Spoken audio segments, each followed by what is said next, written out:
Hello, आप सभी लोग कैसे हैं। Advance Hindi academy YouTube channel पर आप लोगों का स्वागत है।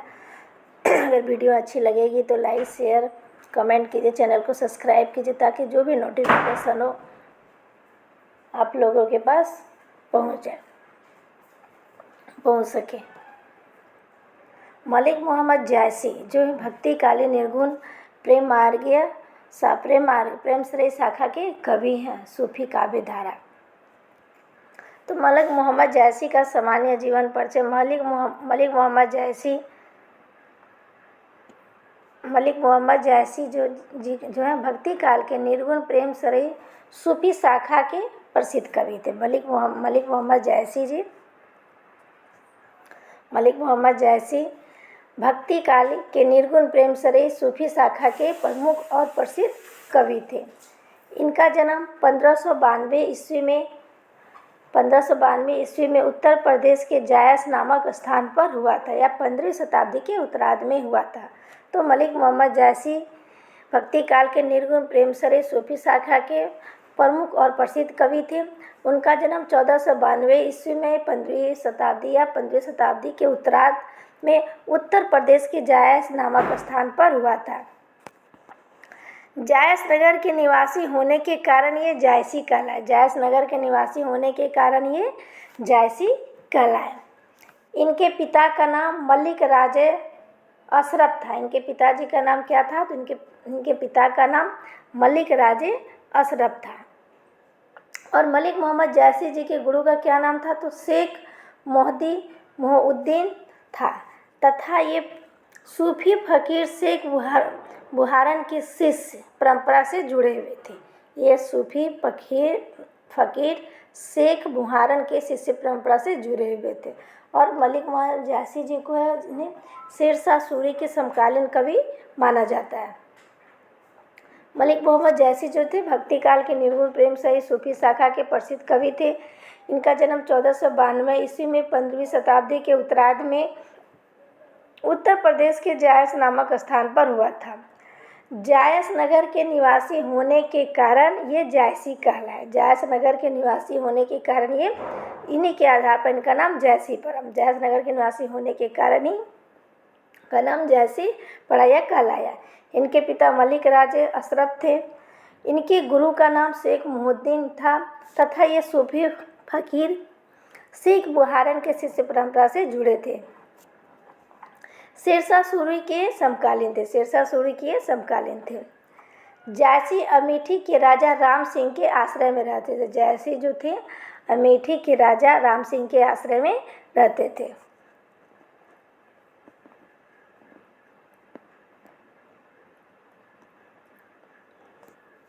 रामचंद्र शुक्ल जी के अनुसार जायसी के दो गुरु थे, मोहुद्दीन और सैयद अशरफ।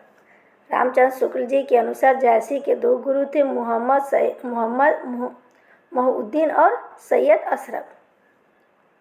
एक कहावत है, कहा जाता है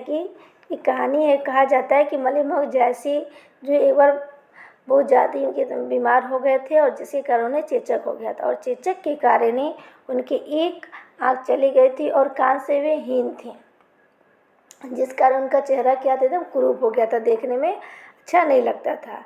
तो एक बार शेरशाह सूरी ने उनके उस कुरूप चेहरे को देखकर हंस दिए।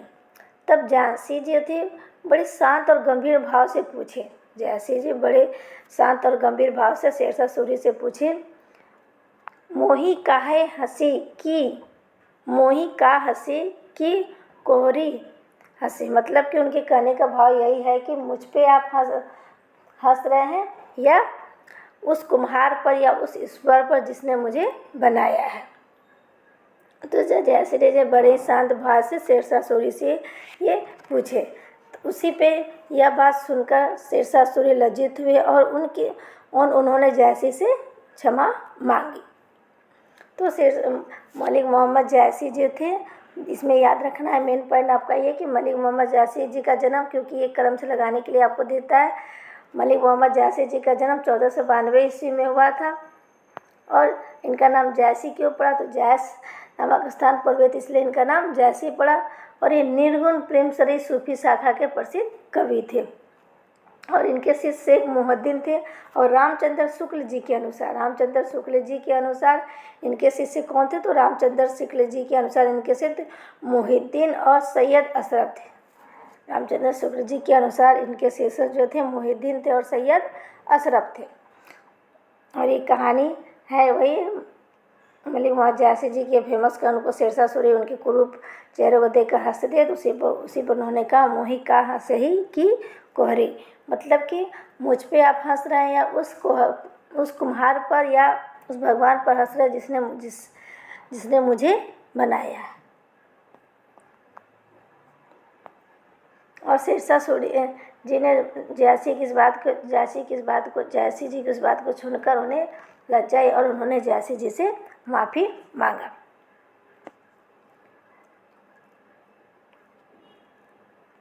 जयासी जी की प्रमुख रचनाएं आचार्य रामचंद्र शुक्ल जी के अनुसार जयासी की मुख्य रूप से 3 ही रचनाएं प्रमाणित मानी जाती है। आचार्य रामचंद्र शुक्ल जी के अनुसार जयासी के मुख्य रूप से 3 ही रचनाएं प्रमाणित मानी जाती हैं, पद्मावत, अखरावट और आखिरी क्रम। रामचंद्र शुक्ल जी के से पूछ सकता है कि रामचंद्र शुक्ल जी के अनुसार जयासी की कितनी रचनाओं को प्रमाणित माना गया है? तो 3 रचनाओं को, पद्मावत, अखरावट और आखिरी कलम। और इसके अतिरिक्त और भी रचनाएं जयासी जी की हैं।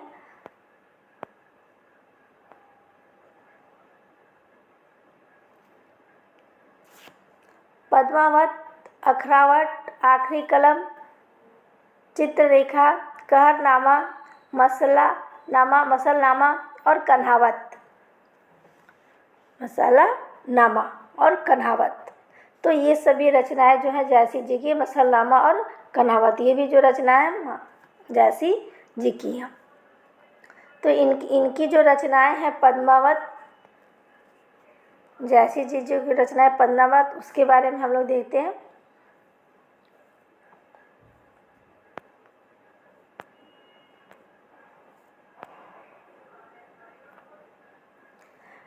पद्मावत जो रचना है, पद्मावत का नागमती वियोग खंड, पद्मावत का जो नागमती वियोग खंड है, हिंदी साहित्य का अनुपम और अद्वितीय रत्न माना जाता है। पद्मावत का जो नागमती वियोग खंड है, हिंदी साहित्य की अनुपम निधि मानी जाती है। अनुपम और अद्वितीय रत्न माना जाता है या अनुपम निधि मानी जाती है। विजय नारायण शाही के अनुसार पद्मावत विजय नारायण शाही ने पद्मावत को हिंदी में अपने ढंग की अकेली और ट्रेजरी कृति मानी है। विजय देव नारायण शाही ने पद्मावत को हिंदी में अपने ढंग की अकेली और ट्रेजरी कृति कहा है। रामचंद्र शुक्ल जी के अनुसार पद्मावत की कथा का पूर्वार्ध जो है काल्पनिक है तथा उत्तरार्ध क्या है?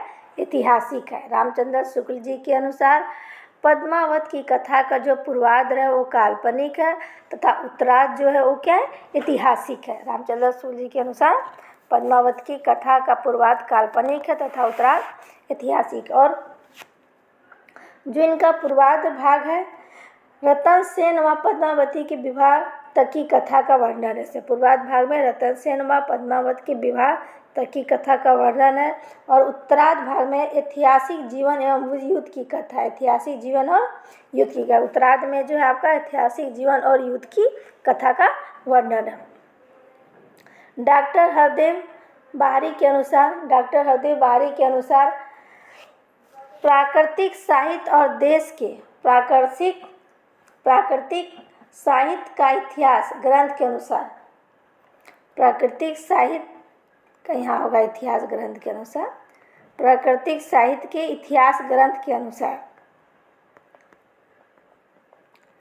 प्राकृतिक साहित्य के इतिहास ग्रंथ के अनुसार इसका मूल स्रोत जो है प्राकृतिक में रचित रतन सेन कथा माना जाता है। इसका मूल स्रोत क्या है? प्राकृतिक में रचित रतन सेन कथा को माना जाता है। आचार्य हरदेव शास्त्री जी के अनुसार प्राकृतिक साहित्य के इतिहास ग्रंथ के अनुसार इसका मूल स्रोत प्राकृतिक में रचित रतन सेन कथा को माना जाता है। रामस्वरूप चतुर्वेदी जी के अनुसार रामस्वरूप चतुर्वेदी जी ने अपने ग्रंथ हिंदी साहित्य और संवेदना के विकास में हिंदी साहित्य और संवेदना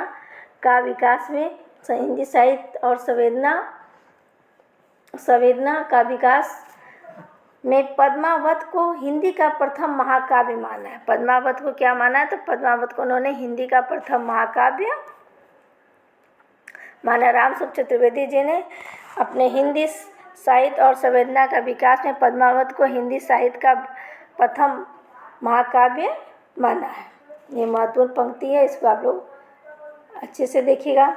पद्मावत में कुल कितने खंड है? तो पद्मावत में कुल 57 खंड है और इसमें जो उसका उपसर्ग उसको नहीं जोड़ा गया। पद्मावत में कुल कितने खंड है? तो पद्मावत में कुल 57 खंड है, उसके उपसर्ग को नहीं जोड़ दिया और उसे उपसर्ग को जोड़ा जाएगा तो 58 सर्ग हो जाएगा। लेकिन जो लिखा है पद्मावत पे, पहले हम इसी को मानेंगे। पद्मावत महाकाव्य में कुल 57 खंड या सर्ग है। और पद्मावत जो है मसनवी पद्धति में प्रयुक्त होने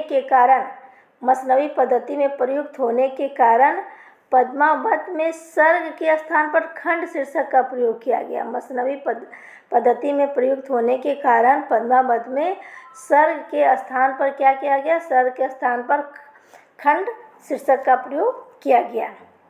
जायसी ने पद्मावत का मूल ढांचा अभ्रंश भाषा के कवि स्वयंभूकृत पामचरुस से लिया गया है। जायसी ने पद्मावत का मूल ढांचा जो है अभ्रंश भाषा के कवि स्वयंभूकृत पामचरुस से लिया गया है। पद्मावत में 12 मासा का वर्णन है। पद्मावत में क्या है? 12 मासा का वर्णन है और आषाढ़ महीने से प्रारंभ होता है। पद्मावत में जो है 12 मास का वर्णन है और 12 मासा का वर्णन है और आषाढ़ महीने से प्रारंभ होता है, जिसमें नागमती के वियोग का अत्यंत मार्मिक वर्णन किया गया है। अत्यंत मार्मिक वर्णन किया गया है।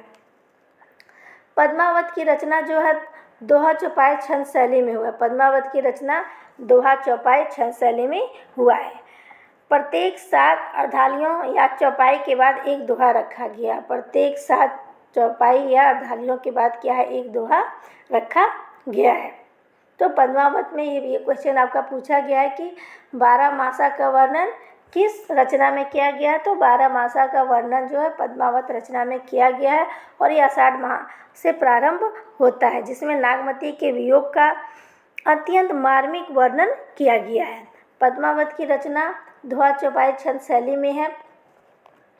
इसमें प्रत्येक 7 चौपाई के बाद एक दोहा रखा गया। प्रत्येक 7 चौपाई के बाद क्या? एक दोहा रखा गया है। पद्मावत में श्रृंगार रस विशेषकर वियोग रस का प्रधान प्रयोग किया गया है। पद्मावत में क्या है? पद्मावत में श्रृंगार रस विशेषकर वियोग रस का प्रधान प्रयोग किया गया है। तो देखिए आपका इसमें जो है पद्मावत में कितने खंड है, ये आपके यूजीसी नेट के सिलेबस में है। ये आपका महत्वपूर्ण पंक्ति है और ये रामस्वरूप चतुर्वेदी वाला जीव है कि हिंदी साहित्य और संवेदना का विकास में पद्मावत को हिंदी का प्रथम बड़ा महाकाव्य माना गया है और मसनवी शैली में प्रयुक्त होने के कारण सर्ग के स्थान पर पद्मावत में मसनवी शैली प्रयुक्त होने का पद्मावत में सर्ग के स्थान पर खंड शीर्षक का प्रयोग किया गया है। और जायसी ने पद्मावत का मूल ढांचा अभ्रंश भाषा कवि स्वयंभूकृत पामचरित से लिए हैं। पद्मावत में 12 मास का वर्णन है, आषाढ़ माह से प्रारंभ होता है और जिसमें नागमती के वियोग का अत्यंत मार्मिक वर्णन किया गया है। पद्मावत की रचना दोहा चौपाई छंद शैली में हुआ है। पद्मावत की रचना जो है दोहा चौपाई शैली में हुआ है। इसमें 7 चौपाई के बाद एक दोहा रखा गया। 7 चौपाई के बाद क्या? एक दोहा रखा गया है। पद्मावत में श्रृंगार रस विशेषकर वियोग रस का प्रधान प्रयोग किया। पद्मावत में श्रृंगार रस विशेषकर वियोग रस का प्रयोग किया गया है। पद्मावत की जो भाषा है शुद्ध एवं ठेठ हिंदी है, अवधी है। पद्मावत की भाषा क्या है? तो पद्मावत की भाषा ठेठ अवधी है, शुद्ध एवं ठेठ अवधी है। ये भी पूछ सकता है पद्मावत की भाषा क्या है? तो पद्मावत की भाषा जो है वो पद्मावत की भाषा क्या है? तो पद्मावत की भाषा अवधी है। कथानक या मूल कथा। ये जो पद्मावत है इसका कथानक चित्तौड़ के शासक रतन सेन और सिंघल द्वीप की राजकुमारी पद्मावती की प्रेम कथा पर ये क्या आधारित है।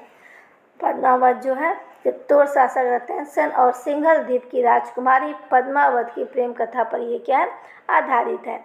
इसमें रतन सेन, पद्मावती और नागमती की प्रेम कहानी का वर्णन है। पद्मावत में क्या है, रतन सेन, पद्मावती और नागमती के प्रेम या कहानी का वर्णन किया गया है। जैसी जी के अनुसार पद्मावत का समय 1520 या 1927 हिजरी माना जाता है। जैसी जी के अनुसार उनका समय 1520 या 1927 हिजरी माना जाता है।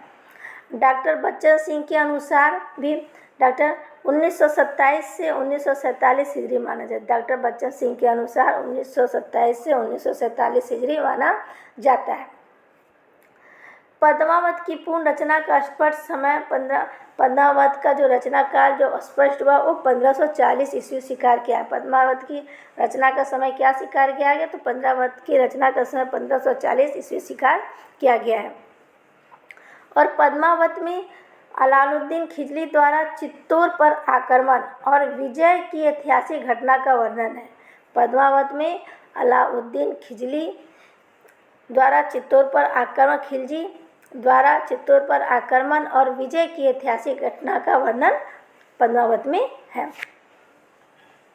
आचार्य रामचंद्र शुक्ल जी के अनुसार पद्मावत की हस्तलिखित प्रतियां, जो हस्तलिखित कापियां या प्रतियां वो क्या फारसी लिपि में ही मिली है। आचार्य रामचंद्र शुक्ल जी के अनुसार पद्मावत की हस्तलिखित प्रतियां जो है वो फारसी लिपि में मिली है। अनियोजित और प्रतीकात्मक दृष्टि से पद्मावत की तुलना जयशंकर प्रसाद कृत कामायनी से की गई है। प्रतीकात्मक दृष्टि से पद्मावत की तुलना जो है जयशंकर प्रसाद कृत कामायनी से की जाती है। पद्मावत का बंगाली भाषा में अनुवाद अरकाना राज्य के वजीर मगन ठाकुर ने लाउल्ला नाम से करवाया था।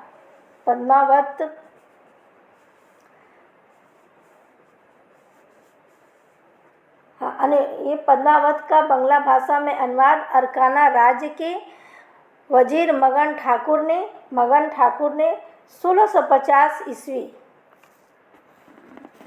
आपका यहाँ होगा 1650 ईस्वी पद्मावत का समय। पद्मावत का बंगाली भाषा में अनुवाद अरकाना राज्य के वजीर मगन ठाकुर ने 1650 ईस्वी के आसपास आलोउल्ला आला नाम से करवाया था। आलोउल्ला नाम से नामक कवि से कराया गया था। पद्मावत का बंगाली भाषा में अनुवाद अरकाना राज के वजीर मगन ठाकुर ने 1650 के आसपास आलोउल्ला नाम के कवि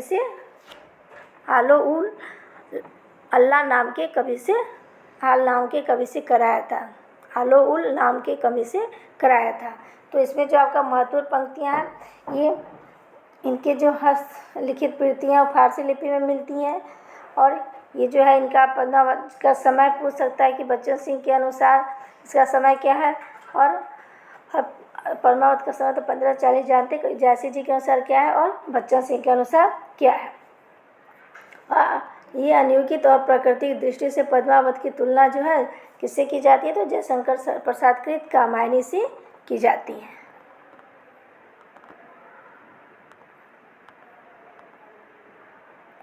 पद्मावत के प्रतीक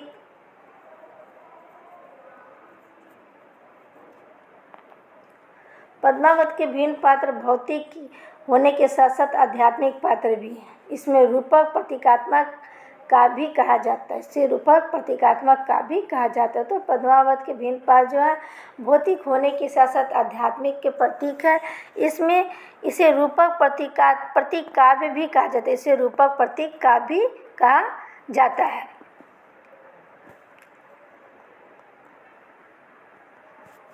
रतन सेन जो है वो मन या आत्मा का प्रतीक है। रतन सेन क्या है? रतन सेन जो है मन और आत्मा के प्रतीक है। और सिंघल द्वीप क्या है? सिंघल द्वीप जो है हृदय का प्रतीक है। सिंघल द्वीप क्या है? सिंघल द्वीप हृदय का प्रतीक है। रतन सेन मन और आत्मा के प्रतीक है। सिंघल द्वीप जो है वो हृदय का प्रतीक। ये महत्वपूर्ण पंक्ति और ये पूछा गया है। पद्मावत जो है श्रद्धा या सात्विक बुद्धि परमात्मा की प्रतीक है। ठीक है, पद्मावत जो है श्रद्धा या सात्विक बुद्धि परमात्मा की प्रतीक है। सुआ या हीरामान तोता जो गुरु है और मार्गदर्शक है। सुआ हीरामान तोता जो है वो गुरु है, मार्गदर्शक। ये पूछा गया है आपका इसमें से। कभी पूछा रतन सेन किसका प्रतीक है, सिंघल द्वीप किसका प्रतीक है, पद्मावती किसकी प्रतीक है, और सुआ जो है, सुआ या हीरामान तोता गुरु का प्रतीक है। नागमती दुनिया धंधा या सांसारिक बुद्धि का प्रतीक है। नागमती जो है दुनिया धंधा या सांसारिक बुद्धि का प्रतीक है। या सिर्फ इतना रखिए, नागमती जो है सांसारिक बुद्धि का प्रतीक है। नागमती जो है सांसारिक बुद्धि का प्रतीक है। राघव चेतन शैतान का प्रतीक है। अलाउद्दीन माया का प्रतीक है। 14 भुवन मानव पिंड का प्रतीक है। चित्तौड़ शरीरी रूप किला का प्रतीक है। चित्तौड़ क्या है? शरीरी रूप किला का प्रतीक है।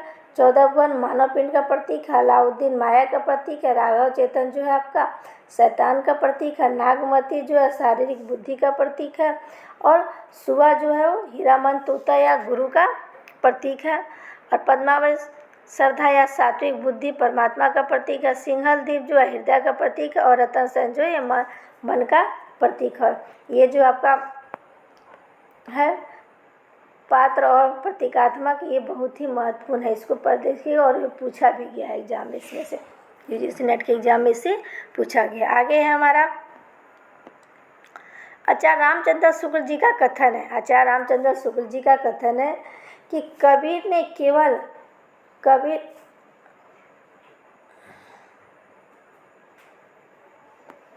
आचार्य रामचंद्र शुक्ल जी का कथन है, कबीर ने केवल भिन्न प्रतीत होती हुई प्रक्षोभ सत्ता की एकता का आभास दिया था। कबीर ने केवल भिन्न प्रतीत होती हुई प्रक्षोभ सत्ता की एकता का आभास दिया था।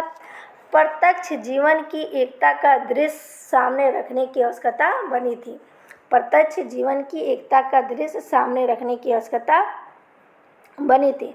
यह काम जैसी द्वारा पूरा हुआ। ये काम क्या है? जैसी द्वारा पूरा हुआ। कबीर ने केवल भिन्न प्रतीत होते हुए प्रक्षोभ सत्ता की एकता का आभास दिया था। प्रत्यक्ष जीवन की एकता का दृश्य सामने रखने की आवश्यकता बनी थी, और यह काम जैसे जी ने पूरा किया। महत्वपूर्ण पंक्ति आपसे पूछ सकता है। और शुक्ल जी ने इस प्रतीक योजना में फेरबदल करके, आचार्य रामचंद्र शुक्ल जी ने इस प्रतीक योजना में फेरबदल करके राजा को जीव और पद्मावत को परमात्मा का प्रतीक माना। और शुक्ल जी ने इस कथा को समाशोकित कहा। रामचंद्र शुक्ल जी ने इस कथा को समाशोकित कहा। तो ये जो आपका 3 पॉइंट है रामचंद्र शुक्ल जी के बारे में, बहुत ही महत्वपूर्ण है, इसको देख लीजिएगा। आगे है हमारा जैसी के अंदर, जैसे जी के अंत जो रचना होती है उसके बारे में हम लोग थोड़ा थोड़ा देख लेते हैं। अखरावट में आपका क्या है? इसमें देवनागरी वर्णमाला के एक एक अक्षर को लेकर, अखरावट में देवनागरी वर्णमाला के एक एक अक्षर को लेकर सैद्धांतिक एवं आध्यात्मिक बातों से भरी चौपाई लिखी गई है। देवनागरी वर्णमाला के एक एक अक्षर को लेकर सैद्धांतिक एवं आध्यात्मिक बातों से भरी चौपाई लिखी गई है। अखरावट के द्वारा जैसे की आध्यात्मिक भावधारा को समझाया जा सकता है। अखरावट के द्वारा क्या है? जैसे कि आध्यात्मिक भावधारा को समझाया जा सकता है। इसमें सृष्टि, जीव, ब्राह्मण और प्राकृतिक आदि का दार्शनिक विवेचन किया गया। इसमें क्या है? सृष्टि, जीव, ब्राह्मण और प्राकृतिक आदि दार्शनिक विचारों का क्या किया गया? इसमें विवेचन किया गया। तो अखरावट में अगर पूछता है कि किसका वर्णन है, तो देवनागरी वर्णमाला के एक एक अक्षर को लेकर सैद्धांतिक तथा आध्यात्मिक बातों से भरी चौपाई लिखी गई है। अगला है आखिरी कलाम। आखिरी कलाम में किस चीज़ का वर्णन है, तो इसमें क़यामत या प्रलय का वर्णन है। आखिरी कलाम में आपका क्या है, क़यामत या प्रलय का वर्णन है। आखिरी कलाम में मोहम्मद साहब के महत्व का प्रतिपादन किया गया। आखिरी कलाम में क्या है, मोहम्मद साहब के महत्व का प्रतिपादन किया गया है। इस ग्रंथ में जायसी ने मुगल बादशाह बाबर की प्रशंसा की है। इस ग्रंथ में जायसी ने क्या है, मुगल बादशाह बाबर की प्रशंसा की है। आखिरी कलाम में क्या है, आखिरी कलाम में क्या है, आखिरी कलाम में जायसी ने मुगल बादशाह बाबर की प्रशंसा की है। और आखिरी कलाम में जो है कथानक कुरान की मान्यता, कुरान ग्रंथ, यहाँ आपका गलत लिख दिया, कथानक कुरान ग्रंथ में उल्लेखित हुआ। कुरान ग्रंथ में उल्लेखित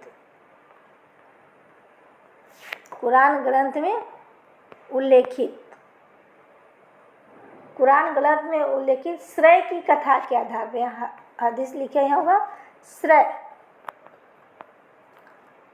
हस्र की कथा के आधार पर लिखा गया, हस्र की कथा के आधार पर लिखा गया। तो कथानक कुरान ग्रंथ में उल्लेखित हस्र की कथा के आधार पर लिया गया है। चित्ररेखा जो है यह एक लघु प्रेमाख्यान काव्य। चित्ररेखा क्या है, एक लघु प्रेमाख्यान काव्य है। चित्ररेखा में चंद्रपुर के राजा चंद्रभान की पुत्री चित्ररेखा और कन्नौज के राजा कल्याण सिंह के पुत्र प्रीतम कुमार की प्रेम कथा का क्या किया गया है, इसमें प्रीतम कुमार की प्रेम कथा का वर्णन किया गया है। ठीक है, चित्ररेखा जो है एक लघु प्रेम आख्यान काव्य है। और चित्ररेखा में चंद्रपुर के राजा चंद्रभान की पुत्री चित्ररेखा और कन्नौज के राजा कल्याण सिंह के पुत्र प्रीतम कुमार की प्रेम कथा का वर्णन है। और आपका अगला है कहरनामा। अगला क्या है आपका, कहरनामा।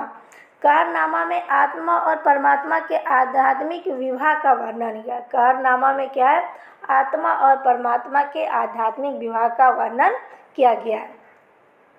यह कहारों के लोकगीत कहरवा की लोक धुन पर आधारित है। यह कहारों के लोकगीत कहरवा की लोक धुन पर आधारित है। इसमें कहार जाति के लोकगीत में प्रचलित कहरवा ताल का प्रयोग किया गया है। कहार जाति के लोकगीत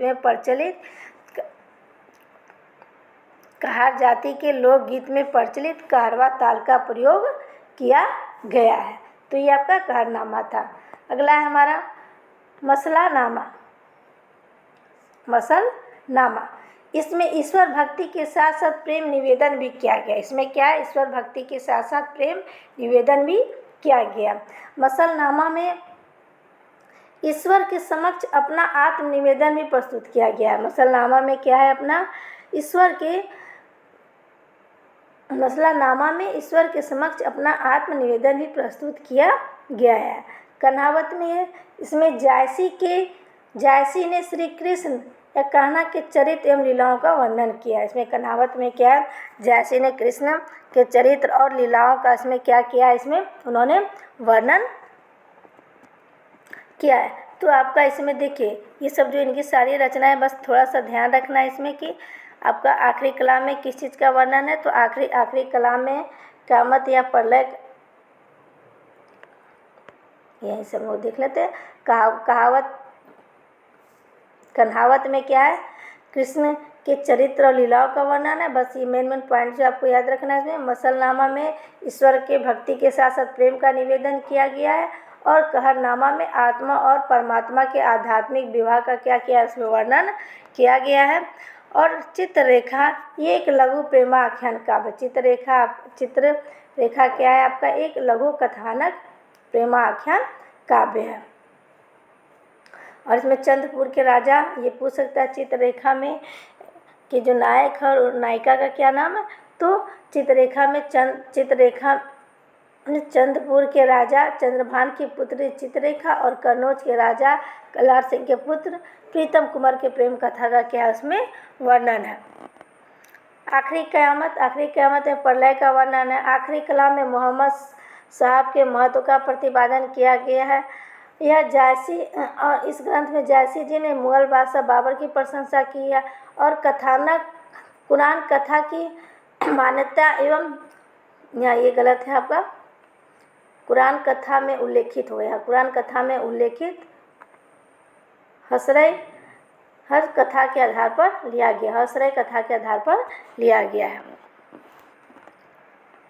और अखरावट में आपका ये जो आपकी पहली पॉइंट है, देवनागरी वर्णमाला के एक एक अक्षर को लेकर सैद्धांतिक एवं आध्यात्मिक बातों से भरी चौपाई का उल्लेख किया गया है। और अखरावट के द्वारा जायसी की आध्यात्मिक भावधारा को समझा जा सकता है। इसमें सृष्टि, जीवन, ब्रह्मा इत्यादि के आदि दार्शनिक का विचार किया। तो ये सारे जो इनकी रचना एक एक लाइन में याद रखना है। और ये रामचंद्र शुक्ल जी की कुछ पंक्तियाँ हैं। और ये जो आपका है प्रतीक, ये याद रखना है। रतन सेन मन का, सिंगलदीप हृदय का, पद्मावत जो श्रद्धा या सात्विक बुद्धि का, सुआ या हीरामान तोता जो है गुरु का, नागमती जो है संसारिक बुद्धि का, राघव चेतन शैतान का, अलाउद्दीन माया का, 14 भुवन मानव पिंड का और चित्तौड़ जय शरीर या शरीर रूपी किला का प्रतीक है। और इसमें जो आपका ये पद्मावत का समय याद रखना है। जायसी जी के अनुसार, बच्चन जी के अनुसार, और पद्मावत का समय क्या है। और इसमें जो पद्मावत की हस्तलिखित प्रीतियाँ जो है भारतीय लिपि में लिखी गई है। और प्रतीकात्मक दृष्टि से पद्मावत की तुलना जयशंकर प्रसाद की कामनी से की जाती है। और ये पॉइंट आपका महत्वपूर्ण है कि पद्मावत का बंगाली, ये पूछा गया है एक बार क्वेश्चन, कि पद्मावत का बंगाली भाषा में अनुवाद अरकाना राज के वजीर मगन ठाकुर ने 1605 ईस्वी में आलो उल्लाह नामक कवि से करवाया था। आलो उल्लाह नामक कवि से,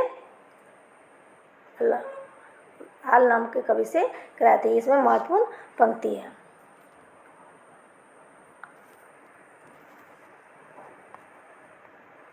इसमें पद्मावत की क्या कहानी है तो आप लोग जानते हैं। इसमें पद्मावत में श्रृंगार रस विशेषकर वियोग रस प्रधान है। पद्मावत की रचना जो है दोहा चौपाई शैली में, और प्रत्येक चौपाई के बाद एक दोहा रखा गया। और पद्मावत में 12 मास, ये क्वेश्चन आपका एक बार पूछा गया। पद्मावत में 12 मास का वर्णन आषाढ़ महीने से प्रारंभ होता है।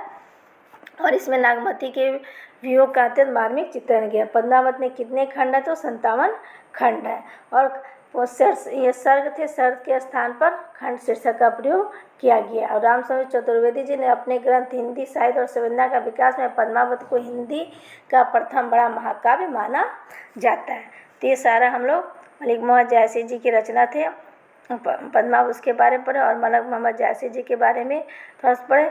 और ये सारी पंक्तियाँ महत्वपूर्ण है, इसको आप लोग अच्छे से ध्यान से देख लीजिएगा। अगर मेरी वीडियो अच्छी लगी है तो आप लोग लाइक शेयर कमेंट कीजिए, चैनल को सब्सक्राइब कीजिए, ताकि जो भी नोटिफिकेशन हो आप लोग के पास पहुंच सके। और ज़्यादा से ज़्यादा शेयर कीजिए ताकि और लोगों के पास ये वीडियो पहुंच सके।